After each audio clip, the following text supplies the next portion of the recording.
45-ാമത്തെ അതിൽ 28-ാമത്തെ വാക്യത്തിൻ്റെ ആദ്യ ഭാഗമാണ് മതി. മതി എന്നുള്ളതാണ് മതി. ഇനി 1 രാജാക്കന്മാരുടെ പുസ്തകം 19-ാമത്തെ അധ്യായങ്ങളുടെ 4-ാം വാക്യത്തിൻ്റെ 2-ാം ഭാഗം. 1 രാജാക്കന്മാരുടെ പുസ്തകം 19-ാമത്തെ 4-ാം വാക്യത്തിൻ്റെ 2-ാമത്തെ ഭാഗം.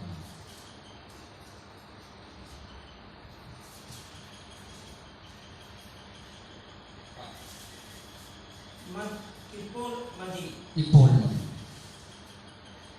Praise the Lord. വളരെ വർഷങ്ങൾക്ക് മുമ്പ് എന്നെ ചിന്തിപ്പിച്ചതായ ഒരു വാക്യമാണ്.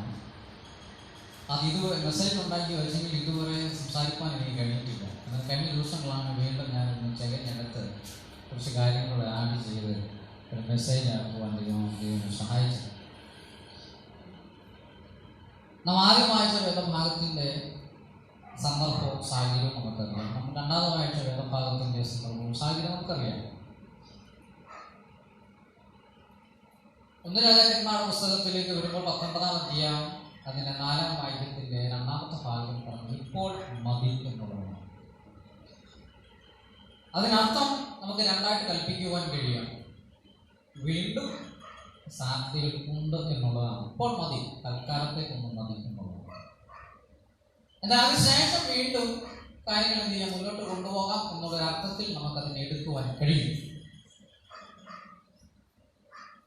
ഈ 2-ാമത്തെ അല്ലെങ്കിൽ ഉൽപ്പത്തി പുസ്തകം അതിൻ്റെ 45-ാം അധ്യായം 28-ാമത്തെ വാക്യത്തിൽ മതി എന്ന് പറയുന്നിടത്ത് പിന്നീട് അതിന് മുന്നോട്ടൊരു പോക്കുണ്ടോ എന്ന് നമുക്ക് കാണുവാൻ കഴിയും.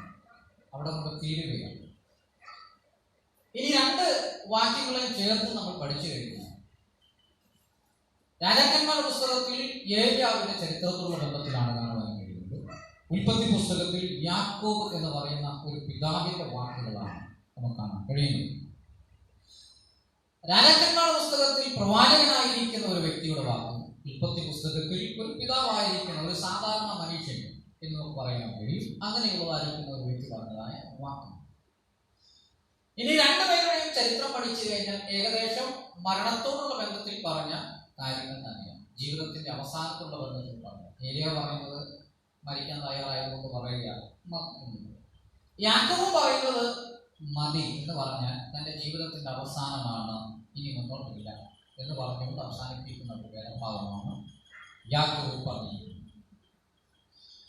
ഈ 2 വാക്കുകളെയും നമുക്ക് പോസിറ്റീവായും നെഗറ്റീവായും ചിന്തിക്കുവാൻ കഴിയും. നമ്മൾ സാധാരണ പറയാം എന്തെങ്കിലും കാര്യങ്ങളുണ്ട്, ഭക്ഷണം കഴിക്കാൻ പറയുക എനിക്ക് മതി, ആവശ്യത്തിനുള്ളതായി. അതൊരു പോസിറ്റീവ് വാക്കാണ്. ഇനി നെഗറ്റീവായിട്ട് പറഞ്ഞാലോ ഇത് മതി എന്ന് പറഞ്ഞാൽ ഒരു തൃപ്തി ഇല്ലാത്ത രീതിയിൽ നമ്മൾ പറയാം പല കാര്യങ്ങളും അല്ലേ.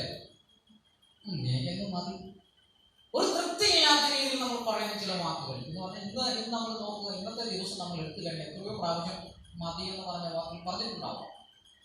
നമ്മൾ അറിഞ്ഞോ അറിയാതെയോ എപ്പോഴും ഉരുവിടുന്ന ഒരു വാക്കാണ് മതി എന്നുള്ളത്. ഇത്രയും മതി, എനിക്ക് മതി, നിനക്കത് മതി എന്ന് പറയുന്ന വാക്കുകൾ നമ്മൾ ദിവസേന എപ്പോഴും ഒരു ദിവസം എപ്പോഴും ഉപയോഗിക്കുന്ന വാക്കുകൾ, അറിഞ്ഞോ അറിയാതെ നമ്മൾ പറയുന്ന വാക്കുകൾ. എന്നാൽ ഈ 2 വ്യക്തികളും പറഞ്ഞിരിക്കുന്നത് അറിയാതെ പറഞ്ഞതല്ല, അവർ അറിഞ്ഞുകൊണ്ട് പറഞ്ഞതാണ്. അതിന്റെ സന്ദർഭം വേഗത്തിൽ ഞാൻ പറയാൻ ആഗ്രഹിക്കുന്നു. ആദ്യം 2 രാജാക്കന്മാരുടെ പുസ്തകത്തിലേക്ക് 1 രാജാക്കന്മാരുടെ പുസ്തകത്തിലേക്ക് വരണം. 19-ാം അധ്യായം അതിന്റെ 4-ാമത്തെ വാക്യത്തിൽ ഏലിയ പ്രവാചകനായിരിക്കുന്ന ഏലിയ. നമുക്ക് ഏലിയാവിനെ കുറിച്ച് നന്നായിട്ട് അറിയാം. അദ്ദേഹത്തിന്റെ അഡ്രസ് ചോദിച്ചു കഴിഞ്ഞാൽ എന്ത് പറയാൻ കഴിയും? 17-ാം അധ്യായം 1-ാമത്തെ വാക്യമാണ് അദ്ദേഹത്തിന്റെ അഡ്രസ്. എന്താണ്? ഗിലെയാദിലെ തിശ്ബയിൽ നിന്നുള്ളതായിരുന്നു തിശ്ബനായിരിക്കുന്ന ഏലിയ. ഒറ്റ വാക്കുകളുടെ അഡ്രസ്. അപ്പോൾ ഒറ്റ വാക്കിൽ ഏലിയാവിനെ മനസ്സിലാക്കുവാൻ കഴിയും. തിശ്ബ എന്ന് പറയുന്ന ഒരു സ്ഥലത്തില് തിശ്ബയിൽ നിന്നുള്ളതായിരിക്കുന്ന തിശ്ബനായിരിക്കുന്ന ഏലിയ. എത്ര മനോഹരമായി ഒരു പ്രാസ ഉപയോഗിച്ച് പറയുന്ന പോലെയുള്ള പേര്. അത് മാത്രമാണ് ഏലിയാവിന്റെ അഡ്രസ് എന്ന് പറയുന്നത്. ഇനി ഏലിയാവിനെ കുറിച്ച് അല്പം കൂടെ പഠിക്കണമെങ്കിൽ ബാക്കിയുള്ള അധ്യായങ്ങളൊക്കെ ഏകദേശം 2 രാജാക്കന്മാരുടെ പുസ്തകം വരെ നമ്മൾ പഠിക്കുമ്പോൾ 2-ാമത്തെ അധ്യായം വരെ പഠിക്കുമ്പോൾ ഏലിയാവിനെ കുറിച്ച് നന്നായി കാണുവാൻ കഴിയും. അല്പം കൂടെ ഇറങ്ങി പറഞ്ഞു കഴിഞ്ഞാൽ യാക്കോബിന്റെ ലേഖനത്തിൽ ഏലിയാവിനെ കുറിച്ച് അല്പം പറഞ്ഞു. ഒന്നുകൂടെ നമ്മൾ ഏലിയാവിനെ കുറിച്ച് പഠിച്ചു കഴിഞ്ഞാൽ ഈ 19-ാം അധ്യായം 17-ാം അധ്യായം 18-ാം അധ്യായം ഒക്കെ വായിക്കുമ്പോൾ മനസ്സിലാക്കുവാൻ കഴിയും. ഒന്ന്, ഗിലെയാദിലെ തിശ്ബയിൽ നിന്നുള്ളതായിരിക്കുന്ന തിശ്ബനായിരിക്കുന്ന ഏലിയ. 2, ദൈവത്തെ സേവിച്ചു നിൽക്കുന്ന ഒരു ഏലിയാവിനെ കുറിച്ചുകൂടെ കാണുവാൻ കഴിയും. അതുകൊണ്ടാണ് ഞാൻ സേവിച്ചു നിൽക്കുന്ന ഓവയാണ് എന്ന് പറയുന്നത്. അപ്പോൾ ദൈവത്തെ സേവിച്ചു നിൽക്കുന്ന സേവനം എന്ന് പറയുമ്പോൾ ദൈവത്തെ സേവിക്കുക. അങ്ങനെ മറ്റു വാക്കുകൾ പറയുമ്പോൾ ദൈവത്തെ നമസ്കരിക്കുക, ദൈവത്തെ ആരാധിക്കുക, ദൈവത്തെ അനുഗമിക്കുക. അങ്ങനെ ദൈവത്തെ അനുഗമിക്കുന്ന, ദൈവത്തെ സേവിക്കുന്ന ഒരു വ്യക്തിയായിരുന്നു ഏലിയാവ്. മൂന്നാം ഏലിയാവിനെ കുറിച്ച് കാണുവാൻ കഴിയുന്നത് ദൈവത്തിന്റെ അരുളപ്പാട് ലഭിച്ച ഒരു വ്യക്തിയായിരുന്നു ഏലിയാവ്. അതുകൊണ്ടാണ് യഹോവയുടെ അരുളപ്പാട് എനിക്ക് ലഭിച്ചു കഴിഞ്ഞപ്പോൾ അല്ലെ നമ്മൾ കാണുവാൻ കഴിയുന്നു. അപ്പൊ ദൈവത്തിന്റെ അരുളപ്പാട് ഭാവിച്ച ഏലിയാവ്. നാലാമതായിട്ട് കാണുവാൻ കഴിയും ആ അരുളപ്പാടിനെ അനുസരിച്ച് ജീവിതത്തെ മുന്നോട്ട് കൊണ്ടുപോകാനിരിക്കുന്ന ഒരു ഏലിയാവിനെ കുറിച്ച് ഇവിടെ കാണുവാൻ കഴിയും. ഒന്ന്, ദൈവത്തിന്റെ അരുളപ്പാട് ലഭിച്ചു, ആ അരുളപ്പാട് അനുസരിച്ച് ആമേൻ സ്തോത്രം മുന്നോട്ട് നീങ്ങിയ ഏലിയാവിനെ കാണുവാൻ കഴിയുന്നുണ്ട്. ഇനി യഹോവയുടെ കൽപ്പന എന്താണ് അതനുസരിച്ച് അതുപോലെ തന്നെ പ്രവർത്തിക്കുന്ന ഏലിയ. അതുകൊണ്ടാണ് കെരീത്തിന്റെ തോട്ടിലേക്ക് പോയി ഒളിച്ചിരിക്കാൻ പറഞ്ഞപ്പോൾ അവൻ ചോദ്യം ചെയ്യാതെ എന്ത് ചെയ്തു? തോട്ടിൽ പോയി ഒളിച്ചിരിക്കുവാൻ കാരണമായത് യഹോവയുടെ വാക്ക് എന്താണ്, വചനം എന്താണ്, അരുളപ്പാട് എന്താണ്, യഹോവ എന്ന് പറയുന്നു, ദൈവം എന്ന് പറയുന്നു, അതിനനുസരിച്ച് പ്രവർത്തിക്കുന്ന ഒരു മനോഭാവമുള്ള വ്യക്തിയായിരുന്നു ഏലിയ എന്ന് നമുക്ക് ഇവിടെ കാണുവാൻ കഴിയും. ഇനി നിരുഷ്ണമായിരിക്കുന്ന ഒരു ജീവി കാക്ക, നമ്മൾ ആരും ഇഷ്ടപ്പെടാത്ത ഒരു സാധനമാണ് കാക്ക. പക്ഷേ ആ കാക്ക കൊടുത്ത അപ്പം തിന്നുവാൻ ആമൻ ഹല്ലേലൂയ ദൈവത്തെ ചോദ്യം ചെയ്യാതെ, കാക്കയെ വിടാതെ എന്ത് ചെയ്തു? ആ കാക്ക കൊണ്ടുവന്നായിരിക്കുന്ന അപ്പം അവൻ തൃപ്തിയോടെ തിന്നത് അവൻ ഭക്ഷിച്ചവനായിരിക്കുന്ന ഒരു വ്യക്തിയായിരുന്നു ഏലിയാവ്. അപ്പോൾ നികൃഷ്ടജീവിയായിരിക്കുന്ന കാക്ക തന്ന അപ്പം തിന്ന് നല്ലതായി വിഷപ്പടക്കിയ ഏലിയാവാണ് ഏലിയാവ്. അതാണ് നമുക്കിവിടെ കാണാൻ കഴിയും. മറിച്ച് അവൻ സാരഫാത്തിലേക്ക് ചെന്ന് അവൻ ലേവിയുടെ വീട്ടിൽ അവൻ അത്ഭുതം ചെയ്ത ഏലിയാവിനെ നമുക്കിവിടെ കാണുവാൻ കഴിയും. ഇനി ഒത്തിരി കാര്യങ്ങൾ ഏലിയാവിനെ കുറിച്ച് കാണുവാൻ കഴിയും. അത് മാത്രമാണോ? ദൈവത്തിന്റെ അല്ലെങ്കിൽ ദൈവപുരുഷൻ എന്ന നാമം അല്ലെങ്കിൽ ദൈവത്തിന്റെ പുരുഷൻ എന്ന പേര് കേട്ടതായിരിക്കുന്ന വ്യക്തിയായിരുന്നു ഏലിയാവ് എന്ന് നമുക്കിവിടെ കാണുവാൻ കഴിയും. ഇനി ഏലിയാവ് പറയുന്ന മറ്റൊരു കാര്യമുണ്ട്. സത്യവചനം എന്റെ നാവിന്മേലുണ്ട് എന്ന് പറഞ്ഞാൽ സത്യവചനത്തിൽ നാവിന്മേൽ കൊണ്ടു നടക്കുന്ന ഏലിയ. ഹല്ലേലൂയ. ഇനി ദൈവത്തിന്റെ അരുളപ്പാട് അനുസരിച്ച് ഏലിയാവ് ചെയ്ത കാര്യമുണ്ട്. ആഹാബ് രാജാവിന്റെ കൊട്ടാരത്തിലേക്ക് ധൈര്യത്തോടെ ചെല്ലുവാൻ അവൻ ഏലിയാവിന് കഴിഞ്ഞത് എന്തുകൊണ്ടാണെന്ന് അറിയാമോ? ദൈവത്തിന്റെ അരുളപ്പാട് കിട്ടിയെന്നുള്ള ഉത്തമമായ ബോധ്യമുള്ളതുകൊണ്ട് ആഹാബിന്റെ കൊട്ടാരത്തിലേക്ക് ചെന്നു. ഇതുവരെയും ആഹാബിന്റെ കൊട്ടാരത്തിലേക്ക് ആരും ചെന്ന ചരിത്രമില്ല എന്ന് പറഞ്ഞാൽ ഒരു ദൈവപുരുഷന്മാരും ചെന്ന ചരിത്രമില്ല. കാരണം ആഹാബിന്റെ കൊട്ടാരത്തിലേക്ക് ചെല്ലണമെങ്കിൽ പല പാതാവുകൾ കിടക്കണമായിരുന്നു. കാരണം സൈനികന്മാർ ഒന്നൊന്നായി നിരന്നു നിൽക്കുകയാണ്. അവിടെയെല്ലാം അനുവാദം കിട്ടിയിട്ട് വേണം ആഹാബിന്റെ മുഖം കാണിക്കാൻ. പക്ഷേ അരുളപ്പാട് ലഭിച്ചതായിരിക്കുന്ന ഏലിയാവ് പോകുമ്പോൾ അവൻ കുന്തവും മുനയും ഒക്കെ നിൽക്കുന്നതായ അവൻ സൈനികന്മാർ അവൻ വഴിമാറി കൊടുക്കുക. കാരണം അരുളപ്പാടുള്ളവനെ തടഞ്ഞു നിർത്തുവാൻ ആർക്കും കഴിയത്തില്ല. അതുകൊണ്ട് എന്ത് ചെയ്തു? അരുളപ്പാടുള്ള ഏലിയാവ് ആഹാബിന്റെ കൊട്ടാരത്തിൽ ധൈര്യസമയത്ത് കടന്നു ചെന്ന ഏലിയാവിനെ കാണുവാൻ കഴിയും. ഇനി ആ സ്തോത്രം യഹോവയുടെ പ്രവാചകൻ എന്ന പേര് കേട്ട ഏലിയാവാണ് ഈ ഏലിയാവ്. ഒന്ന് രണ്ട് കാര്യങ്ങൾ പറഞ്ഞ് ഏലിയാവിനെ ഞാൻ പരിചയപ്പെടുത്തി നിർത്തുവാനാണ്. അവൻ ഒത്തിരി ദൈവദാസന്മാരും ദൈവമക്കളും പ്രവാചകന്മാരും ഒരു കാലഘട്ടത്തുണ്ടായിരുന്നു. പക്ഷേ കർമ്മയിൽ നിൽക്കുവാൻ ഒറ്റ പ്രവാചകനുള്ളതാണ് ഏലിയാവ്.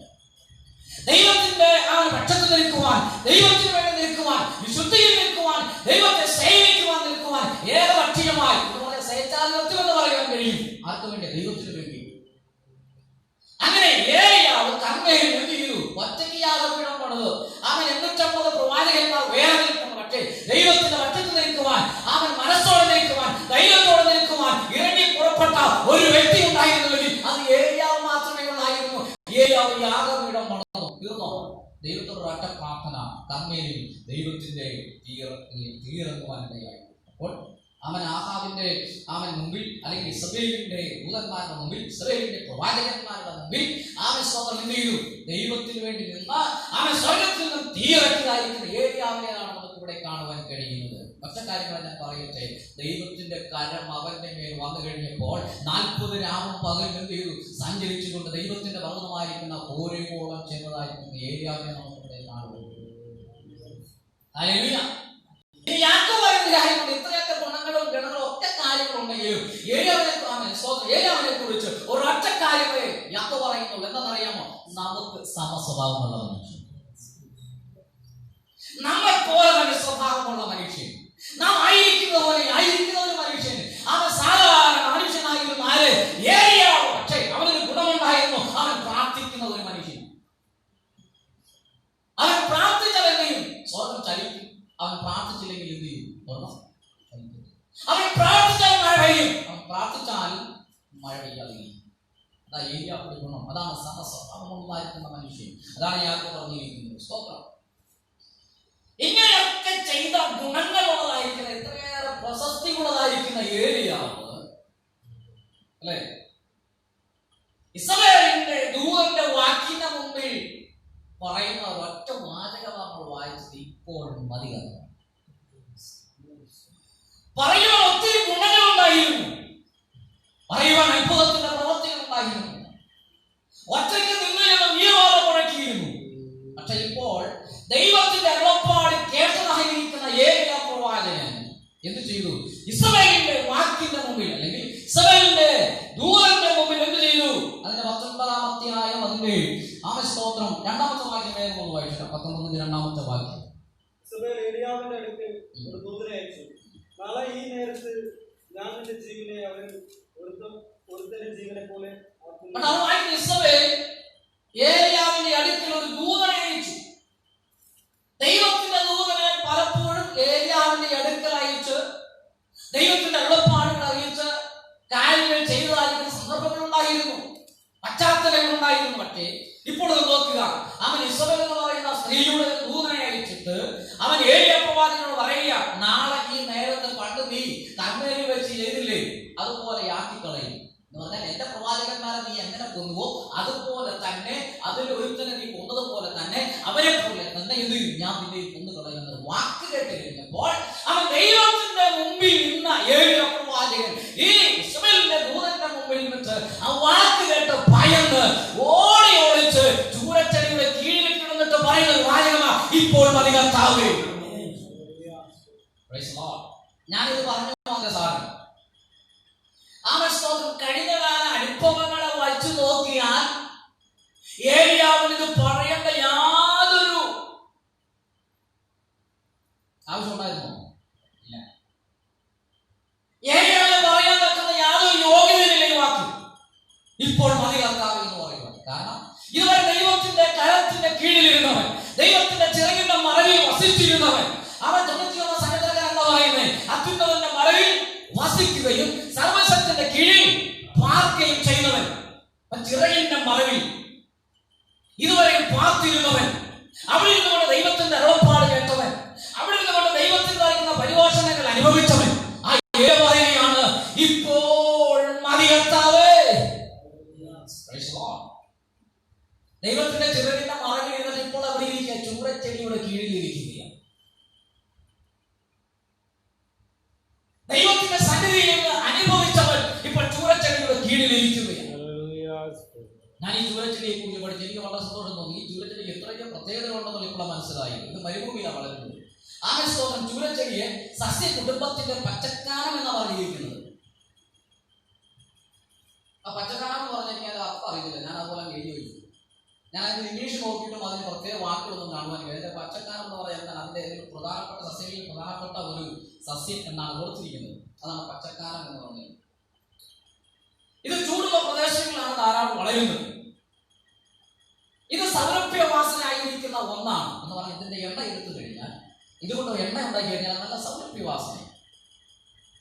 ആ സൗരഭ്യവാസന ഈ എണ്ണ ഇത് കപ്പലുകളെ ശുദ്ധീകരിക്കുവാൻ വേണ്ടി ഉപയോഗിക്കുന്ന ഒന്നാണ്. വിഷവസ്തുക്കളെ നീക്കം ചെയ്യുവാൻ കഴിയുന്ന ഒന്നാണ്. ഇത് സൗരഭ്യവാസന എന്ന് പറയുന്നത് പല നമ്മുടെ നല്ല ഓർമ്മകളെ കൊണ്ടുവരുന്നു എന്നാണ് പറഞ്ഞിരിക്കുന്നത്. ദഹനത്തിന് നന്നായിരിക്കുന്ന ഒന്നാണ്, വിഷമിക്കുന്ന ഒന്നാണ്. ഇതൊക്കെ വെച്ച് നോക്കിക്കഴിഞ്ഞാൽ പുള്ളിക്കാരൻ വളരെ എടുക്കണം. കാരണം ഇത്രയും ഗുണമുള്ള ചൂരച്ചെടിയുടെ കീഴിൽ ആര് പോയിരിക്കുന്നത്? ഏലിയാപ്രവാചകൻ പോയിരിക്കുന്നു. ഇങ്ങനെ ഗുണങ്ങളുള്ളതായിരിക്കുന്ന ചൂരച്ചെടിയുടെ കീഴിൽ അതിൻ്റെതായിരിക്കുന്ന തടയ അനുഭവിച്ചുകൊണ്ട് അവൻ ഏലിയാപ്രവാചകനെ വിളിച്ചു പറയുന്നത് കാര്യമുള്ളൂ, ഇപ്പോൾ മതി യഹോവേ, ഞാൻ ഒട്ടും ശ്രേഷ്ഠനല്ല. ആര് പറഞ്ഞു നീ ശ്രേഷ്ഠനല്ല? ആര് പറഞ്ഞു ജീവിതം ചൂരച്ചെടി കൊണ്ട് അവസാനിപ്പിക്കാം? ഇവിടെ കൊണ്ട് അവസാനിക്കുന്നതല്ല ഏലിയാവിന്റെ ജീവിതം. ചൂരച്ചെടി കൊണ്ട് അവസാനിപ്പിച്ച് ആ ജീവിതം ഇല്ലാതാക്കി തീർക്കുവാനല്ല ഏലിയാവിനെ കുറിച്ചുള്ള ദൈവത്തിന്റെ പദ്ധതി എന്ന് പറയുന്നത്. താൽക്കാലികമായി മതി എന്നാ പറഞ്ഞേ. എങ്കിലും ഒരു പ്രത്യാശയുടെ വാക്ക് ഏലിയ പറഞ്ഞിട്ടുണ്ട്. ഒരുപക്ഷെ രക്ഷപ്പെട്ടാൽ എന്ത് മുന്നോട്ട് പോകാം എന്നൊരു ധ്വനി അതിൻ്റെ അകത്തുണ്ട്. ഇപ്പോൾ മതി കർത്താവേ, തൽക്കാലം മതി, ഇത്രയൊക്കെ കാര്യങ്ങൾ ഞാൻ ചെയ്തു കൂട്ടി. ഇത്രയൊക്കെ ഞാൻ എന്ത് ചെയ്തു, ഒറ്റ ഇരുന്നു. കർത്താവിന് വേണ്ടി ഞാൻ പ്രയത്നിച്ചു, ദൈവസന്നിധിയിലേക്ക് ഞാൻ വന്നു.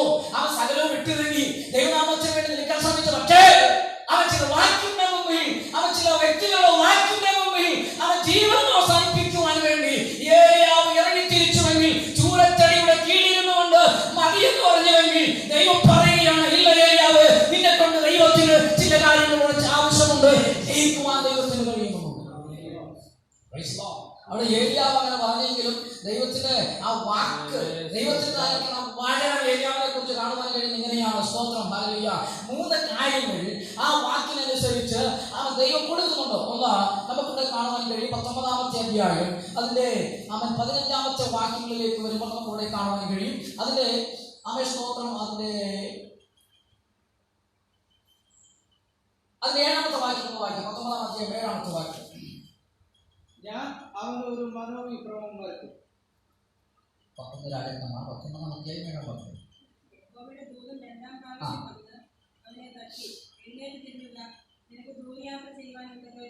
അവിടെ 3 കാര്യങ്ങൾ ഏലിയാവിനോട് ദൈവം അല്ലെങ്കിൽ ദൂതൻ പറയുന്നുണ്ട്. ഒന്നാമത്തെ കാര്യം എന്ന് പറയുന്നത് ദൂരയാത്ര ചെയ്യുവാൻ. എന്നാണ് പറഞ്ഞത്, ദൂരയാത്ര ചെയ്യുവാൻ. എന്ന് പറഞ്ഞാൽ ചൂരച്ചെടി എന്ന് പറയുന്നത് ഒരു അവസാനമല്ല. ചൂരച്ചെടിയുടെ തണൽ എന്ന് പറയുന്നത് അതൊരു നിത്യമായ ഒന്നല്ല. ഏലിയാവ് ആശ്രയം വെച്ചിരിക്കുന്ന സങ്കേതം എന്ന് പറയുന്നത് നിത്യമല്ല. ഏലിയാവ് പ്ലാൻ ചെയ്തിരിക്കുന്നത് നിത്യമല്ല. എന്നാൽ ഏലിയാവിന് വേണ്ടി ദൈവം ചെയ്തിരിക്കുന്ന ഒന്നാമത്തെ കാര്യം എന്ന് പറഞ്ഞിരിക്കുന്നത് ചൂരച്ചെടി കൊണ്ട് അവസാനിക്കുന്ന ഒന്നല്ല, ചൂരച്ചെടി കൊണ്ട് ആരംഭിക്കുന്ന ഒന്നാണ്. പലതും നമ്മൾ മതി എന്ന് പറഞ്ഞ്, ഇപ്പോൾ മതി എന്ന് പറഞ്ഞ്, അല്ലെങ്കിൽ താൽക്കാലികമായി നിർത്തിവെച്ചിരിക്കുന്നു, എനിക്ക് മതിയെത്താം എന്ന് പറയുമ്പോൾ ഓർത്തുകൊള്ളുക, അങ്ങനെ നാം മനസ്സോടെ പറയുന്നുവെങ്കിൽ ദൈവാത്മാവ് പറയുന്നത് എങ്ങനെയാണ്? അവിടെ കൊണ്ട് അവസാനിക്കുകയല്ല, അവിടെ കൊണ്ട് അവൻ പുതിയതൊന്ന് ആരംഭിക്കുകയാണ്. ഒരു ചരിത്രം മാറ്റിവെക്കുകയാണ്. അല്ലേ? അവൻ ആഗ്രഹിച്ചത് മരണമാണ്, അവൻ ആഗ്രഹിച്ചത് ഇവിടെ കൊണ്ട് തീരുമാനമാണ്. പക്ഷെ ദൈവം ആഗ്രഹിക്കുന്നത് അവിടെ കൊണ്ട് തീരുമാനമല്ല, അവിടെ കൊണ്ട് ഒരു പുതിയ ജീവിതം ആരംഭിക്കുകയാണ്. മരണമില്ലാത്ത ഒരു ജീവിതമാണ് ഏലിയാവിന് കൊടുത്തത്. എത്ര ശ്രേഷ്ഠകരമായിരിക്കുന്ന ഒരു പുതിയ ദൈവത്തിന്റെ പദ്ധതി. മരിക്കാൻ ആഗ്രഹിച്ചവൻ ആ മരണമില്ലാത്ത ഒരു ജീവിതമാണ് ദൈവം നമ്മളെ കൊടുക്കുന്നത്. പറയുക, നിനക്കൊരു ദൂരയാത്ര ചെയ്യുവാണ് എന്ന് പറഞ്ഞാൽ ചൂരച്ചെടി ഇവിടെ കൊണ്ട് അവസാനിപ്പിക്കുക, ആരംഭിക്കുക. ദൈവം വഴി പറഞ്ഞു കൊടുത്തു. ഈ 19-ാം അധ്യായം അതിന്റെ അടുത്ത വാക്യങ്ങൾ കാണുവാൻ കഴിയും. 15-ാമത്തെ വാക്യത്തിന്റെ അവസാനങ്ങളിൽ കാണുന്നുണ്ട്. 2-ാമത്തെ കാര്യം പറഞ്ഞിരിക്കുന്നു. വേഗത്തിൽ വായിക്കാം. യഹോവ അവരോട് വിളിച്ചിട്ടുണ്ടെന്നാൽ, നീ പുറപ്പെട്ട് ദമസ്കസിന്റെ മരുഭൂമി വഴിയായി മടങ്ങി പോകുക. നീ എത്തുമ്പോൾ ഹസായേലിനെ അരാമിൽ രാജാവായി അഭിഷേകം ചെയ്യുക. 2-ാമത്തെ കാര്യം പറഞ്ഞിരിക്കുന്നത്, ഒന്ന്, നീ ദൂരയാത്ര ചെയ്യണം. ഒരു യാത്രയുണ്ട് എന്ന് പറഞ്ഞാൽ ഇവിടെ അവസാനിക്കാൻ മുമ്പോട്ട് വീണ്ടും യാത്രയുണ്ടെന്നുള്ളതാണ്, മുമ്പോട്ട് ജീവിതം ഉണ്ടെന്നുള്ളതാണ്, മുമ്പോട്ട് ദൈവത്തിന്റെ ഭക്തി ഉണ്ടെന്നുള്ളതാണ്. അതുകൊണ്ട് ഏരിയ പറഞ്ഞു, നീ ദൂരയാത്ര ചെയ്യണം. 2-ാമത്തെ കാര്യം പറഞ്ഞിരിക്കുന്നത്, നീ എന്ത് ചെയ്യണം? അവൻ അരാമിനെ എന്ത് ചെയ്യണം? രാജാവായിട്ട്, ഹസായേലിനെ അരാമിന് രാജാവായിട്ട് എന്ത് ചെയ്യണം? അഭിഷേകം ചെയ്യണം. എന്ന് പറഞ്ഞാൽ അവൻ അഭിഷേകത്തിന്റെ ഒരു ശുശ്രൂഷ, ഒരു പ്രവാചകന്റെ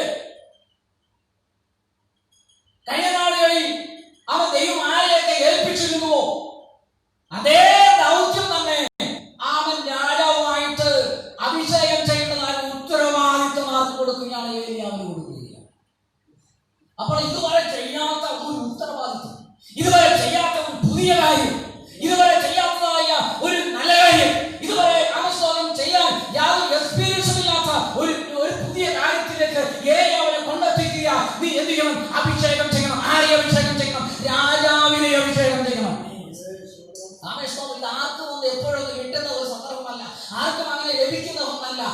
ഈ പദവി എന്ന് പറയുന്നത്, അതുകൊണ്ട് രാജാക്കന്മാരെ വാഴിക്കേണ്ടതിന്, അവൻ നായകന്മാരെ വാഴിക്കേണ്ടതിന്, അവൻ നേതാക്കന്മാരെ വാഴിക്കേണ്ടതിന്, അവരെ നിയമിക്കേണ്ടതിന്, അവരെ അഭിഷേകം ചെയ്യേണ്ടതിന് ഏലിയാവിനെ ദൈവം ജീവിക്കുന്ന ഒരു പുതു നിയമം അവന് കൊടുക്കുകയാണ്, ഒരു നിയോഗം കൊടുക്കുകയാണ്.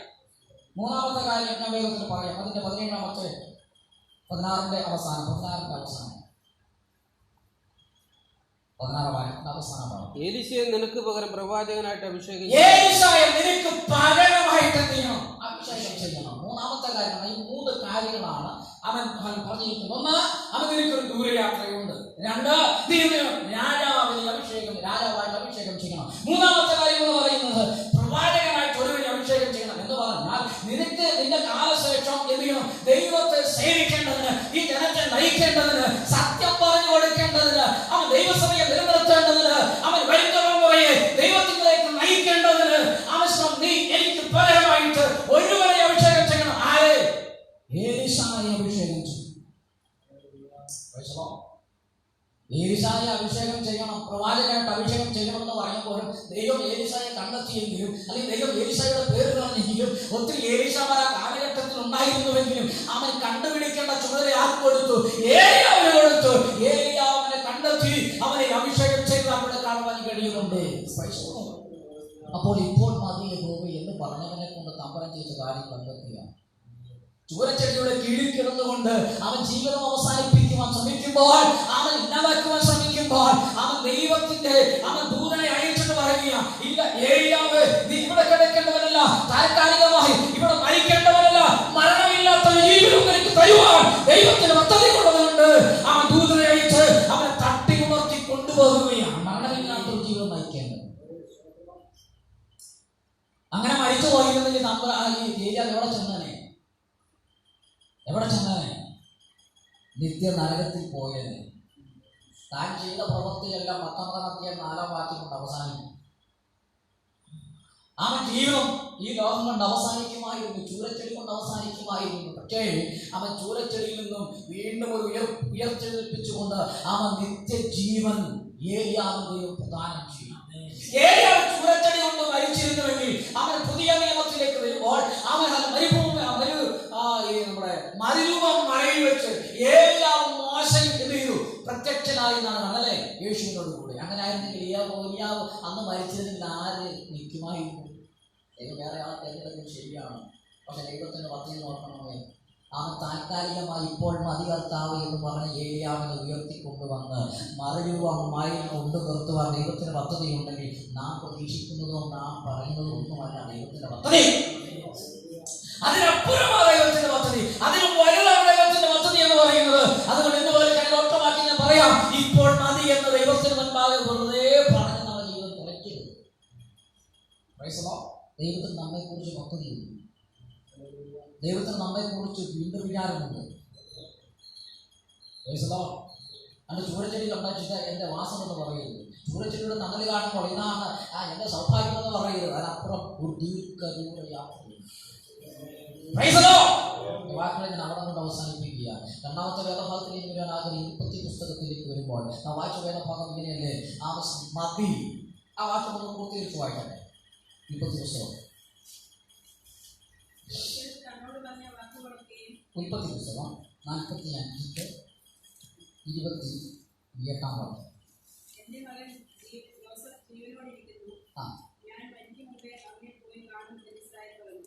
മതി എന്ന് പറഞ്ഞിട്ടാണ് മതി, എന്റെ മകൻ യോസഫ് ജീവനോടിരിക്കുന്നു, ഞാൻ മരിക്കും മുമ്പ് അവനെ പോയി കാണുമെന്ന് ഇസ്രായേൽ അഥവാ യാക്കോബ് പറഞ്ഞൊരു വാക്യം. നമുക്കറിയാം, അനുഗ്രഹമൊക്കെ അവൻ ഉപായത്താൽ കരസ്ഥമാക്കിയ യാക്കോബ് അഥവാ ഇസ്രായേൽ സ്വന്തം ജീവനെ ഭയന്ന് ഓടി. അവൻ സ്തോത്രം ഹല്ലേലൂയ ഓടി അവൻ യാക്കോബ് ദീർഘ വർഷങ്ങൾ ലാബാന്റെ വീട്ടിൽ എന്ത് ചെയ്തു? അടിമവേല ചെയ്തു വാഴുന്ന ഈ വ്യക്തി വളരെ കൗശല ബുദ്ധിക്കാരനായിരുന്നവൻ, ദൈവത്താൽ പേര് മാറിയവൻ, ദൈവത്തോട് മല്ലടിച്ചവൻ. അവൻ ദൈവത്തോട് മല്ലടിക്കുന്നത് വരെ കൂടി എന്ത് ചെയ്തു? കൗശലം കാണിച്ചു. അവൻ സ്തോത്രം. അപ്പോൾ അങ്ങനെ കൗശലമുള്ളവൻ, ദൈവത്താൽ പേര് മാറിയവൻ, ഇവർക്ക് നദിയുടെ തീരത്ത് വെച്ച് അവന്റെ സ്വഭാവങ്ങളെല്ലാം ഒന്ന് മാറ്റി, അവന്റെ കൗശലങ്ങളെല്ലാം മാറ്റി പൂർണ്ണമായും ദൈവത്തിനു വേണ്ടി നിന്ന് കഴിഞ്ഞു. അങ്ങനെ ദൈവത്തിന് വേണ്ടി നിൽക്കുവാൻ ആമസ്തോത്രം ജീവിതത്തെ മാറ്റിമറിച്ചാണ് യാക്കോബ്. നമുക്കറിയാവുന്ന തെറ്റും പഠിക്കും താൻ ഏറ്റവും കൂടുതൽ സ്നേഹിച്ച ഒരു മകനായിരുന്നാല് യോസേഫ് എന്ന് പറഞ്ഞു. അയ്യോ യോസേഫ് നഷ്ടപ്പെട്ടു എന്ന് പറഞ്ഞപ്പോൾ അവൻ യാക്കോബ് പറഞ്ഞൊരു വാചകമുണ്ട്, എന്റെ തലയെ എന്ന് പറഞ്ഞാൽ നരച്ച തലയെന്റെയും ദുഃഖത്തോടെ പാതാളത്തിലേക്ക് ഇറക്കും എന്ന് പറഞ്ഞാൽ കൂടി അന്ന് പറഞ്ഞു, ഞാൻ ഇതുപോലെ മരിച്ചു പോകും, എന്റെ വാക്തത്വം മരിച്ചു.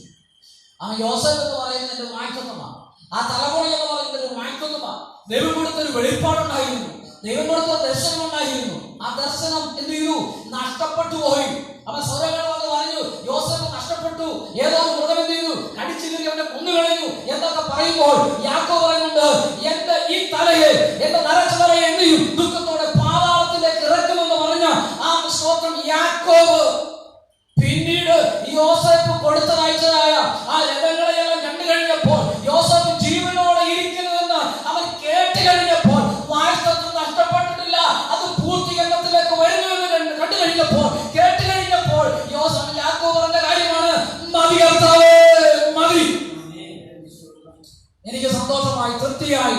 ഇതുവരെ ഞാൻ അനുഭവിച്ച ദുഃഖങ്ങൾക്ക്, ഇതുവരെ ഞാൻ അനുഭവിച്ച കണ്ണുനീരുകൾക്ക്, ഇതുവരെ അനുഭവിച്ചതായിരിക്കുന്ന പ്രയാസങ്ങൾക്ക് ഒരു അറുതി വന്നിരിക്കുന്നു. എന്റെ വായ്ത്തത്വം എന്റെ ജീവിതത്തിൽ നിറവേറിയിരിക്കുന്നത് അത് എന്റെ കണ്ണുകൊണ്ട് ഞാൻ കാണുമെന്നുള്ള ഉത്തമമായ ബോധം വന്നു കഴിഞ്ഞപ്പോൾ യാക്കോബ് പറയുകയാണ്, ആ പിതാവ് വിളിച്ചു പറയുന്നു, മതി കർത്താവേ, ഇനി മരിക്കും മുമ്പ് ഞാൻ എന്റെ മകനെ പോയി കാണും, എന്റെ വായ്ത്തത്വം ഞാൻ കരസ്ഥമാക്കും. അത് യാക്കോബ് പറഞ്ഞ ആ പിതാവ് പറഞ്ഞ വാക്കിന് എത്ര വിലയുള്ളതറിയാമോ? ദൈവത്തിന്റെ അവൻ വാഴ്ത്തത്വം അവന്റെ കരത്തിലേക്ക് വരുന്നത് അവന്റെ കണ്ണുകൊണ്ട് അവൻ കാണുകയാ. ഞാൻ പറയട്ടെ, ഈ 2 വയസ്സുകളെ കുറിച്ച് നമ്മളോട് പറയാം. ഏലിയാവ് മരിക്കുവാൻ ആഗ്രഹിച്ചപ്പോൾ ഏലിയാവിന് വേണ്ടി സ്വർഗത്തിൽ നിന്നും അഗ്നിരഥങ്ങൾ എറിഞ്ഞു വന്ന് ഏലിയാവിനെ ജീവനോടെ സ്വർഗത്തിലേക്ക് കൊണ്ടുപോയപ്പോൾ അവൻ യാക്കോബ് മതി എന്ന് പറഞ്ഞപ്പോൾ അഗ്നിമയ രഥങ്ങൾ മിസ്രയീമിൽ നിന്ന് യോസേഫ് കൊടുത്തയച്ച് ആ രഥത്തിൽ കയറി മിസ്രയീമിൽ ചെന്നതായ ചരിത്രമാണ് വിശുദ്ധ വേദപുസ്തകത്തിൽ കാണുവാൻ കഴിയുന്നത്. അത് 2 വ്യക്തികളും പറഞ്ഞത് 2 രീതിയിലാണ്. പക്ഷേ ദൈവം നമ്മളെ പ്രവർത്തിച്ചത് എങ്ങനെയാണ് നോക്കുന്നത്? 2 പേരും പറഞ്ഞത് മതി, ജീവിതം മതി എന്നാണ്. ഏലിയ പറഞ്ഞത് ഈ താൽക്കാലിക ജീവിതം ഇവിടെ മതി എന്ന് പറഞ്ഞു. അപ്പോൾ ഏലിയാവിന് വേണ്ടി ദൈവം അവൻ രഥങ്ങൾ കൊടുത്തു. അവൻ സ്തോത്രം ഹല്ലേലൂയ അഗ്നിമയ രഥങ്ങൾ കൊണ്ടുവന്ന് അവനെ ഹല്ലേലൂയ അതിൽ അവൻ എന്ത് ചെയ്തു? അവൻ കയറ്റി സ്വർഗത്തിലേക്ക് കൊണ്ടുപോയി. യാക്കോബ് പറഞ്ഞു, ഇപ്പോൾ മതി. അവന് വേണ്ടി മിസ്രയീമിൽ നിന്ന് രഥങ്ങൾ വന്നു കൊണ്ടുവന്ന് അവനെ എന്ത് ചെയ്തു? മിസ്രയീമിലേക്ക് കൊണ്ടുപോയി. ഇന്ന് പകൽക്കണ്ട ഒരു കാര്യം പറയട്ടെ, നമ്മുടെ പ്രതീക്ഷകളോ നമ്മുടെ ജീവിതത്തിന്റെ പാതാവുകളല്ല നാം തിരഞ്ഞെടുക്കുന്നതിനെയല്ല, മറിച്ച് ദൈവത്തിന്റെ ഒരു തിരഞ്ഞെടുപ്പുണ്ട്. നമുക്ക് എല്ലാവർക്കും ഒരു നിമിഷം നമ്മുടെ ദൈവസ്ഥലം എഴുന്നേറ്റ് നിൽക്കാം. ദൈവവചനത്തിന് മുൻപാകെ ഇന്നുവരെയൊക്കെ നമുക്ക് സമർപ്പിച്ചു കൊടുക്കാം. അവൻ ജീവൻ മതി എന്ന് പറഞ്ഞുകൊണ്ട് അവൻ സ്തോത്രം ഏലിയ പറയുമ്പോൾ ഒരു വാക്കിന്റെ മുമ്പിൽ പ്രതീക്ഷകൾക്ക് അപ്പുറമായി നിൽക്കുന്ന അവൻ ഇസബേലിന്റെ ദൂതന്റെ ഒരു വാക്കിന്റെ മുമ്പിൽ ഏലിയ പകച്ചു പോയെങ്കിൽ, ഇപ്പോൾ മതി എന്ന് പറഞ്ഞുകൊണ്ട് ജീവിതം അവസാനിപ്പിക്കുവാൻ ഏലിയ ശ്രമിച്ചുവെങ്കിൽ, ഇല്ല ഏലിയാവേ നിനക്കൊരു ദൂരയാത്രയുണ്ട്. യാക്കോബ് പറയുന്നു, എന്റെ തലയെ ദുഃഖത്തോടെ പാതാളത്തിലേക്ക് അവൻ ഇറക്കുമെന്ന് പറഞ്ഞ് യാക്കോബിനോട് ദൈവത്തിന്റെ ദൂത് പറയുന്നത് ഇങ്ങനെയാണ്. യാക്കോബ് യോസേഫ് ജീവിച്ചിരിക്കുന്നു അറിഞ്ഞപ്പോൾ അവന്റെ ജീവിതത്തിലേക്ക് ഒരു ചൈതന്യം വന്നു.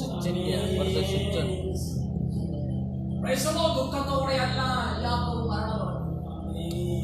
മിസ്രയീമിലേക്ക് യോസേഫ് കൊടുത്തയച്ചതായ യാക്കോബിന്റെ ഭവനത്തിലേക്ക് യോസേഫ് കൊടുത്തയച്ചതായ ആ രഥങ്ങളെ കണ്ടു കഴിഞ്ഞപ്പോൾ ചൈതന്യം വന്ന് അവൻ കൊടുത്ത രഥത്തിനകത്തേക്ക് യാക്കോബ് കയറിയിരുന്നിട്ട് അവന്റെ തലമുറകളെ കണ്ട് അവൻ സ്തോത്രം അവരെ ഓരോന്ന് മാറ്റി നിർത്തിയിട്ട് തന്റെ കരം കൊണ്ട് തന്റെ മക്കളെ കൊച്ചുമക്കളെ അനുഗ്രഹിച്ചിട്ട് ആ പിതാവ് അവൻ സ്തോത്രം തന്റെ കാല് അവൻ കട്ടിന്മേൽ എടുത്തു വെച്ച സന്തോഷത്തോടെയാണ് ഈ ലോകത്തിൽ നിന്ന് വിട പറഞ്ഞത്.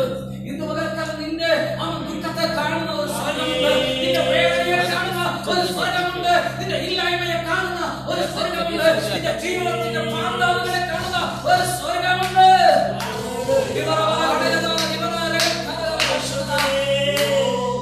അവൻ മതി കർത്താവ് എന്ന് പലപ്പോഴും പറഞ്ഞത് തമ്പുരാൻ കേട്ടില്ല. പറഞ്ഞിരുന്നു.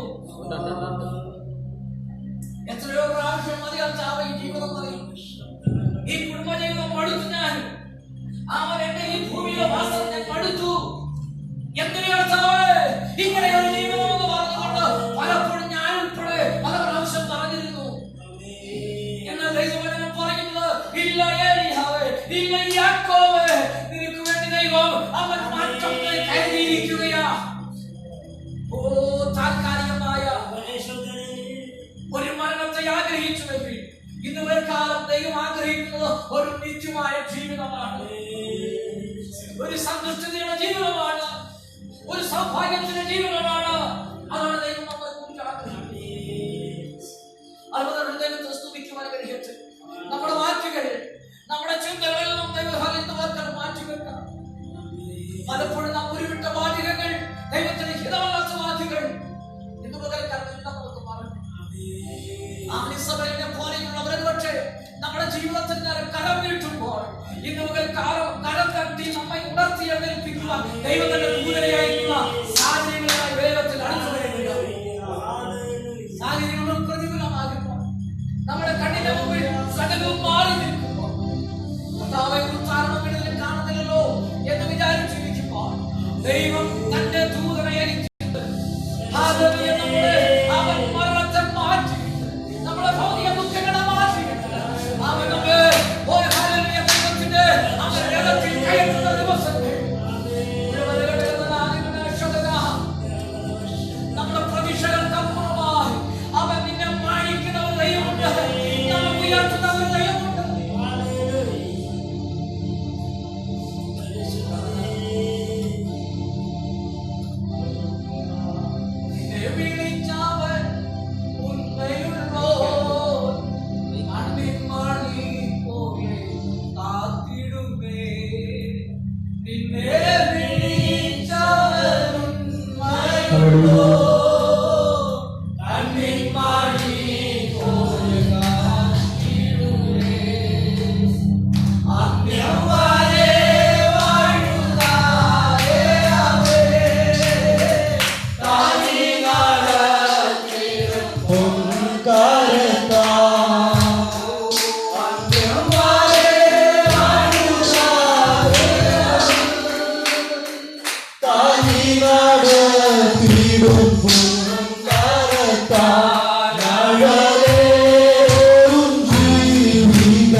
Hallelujah.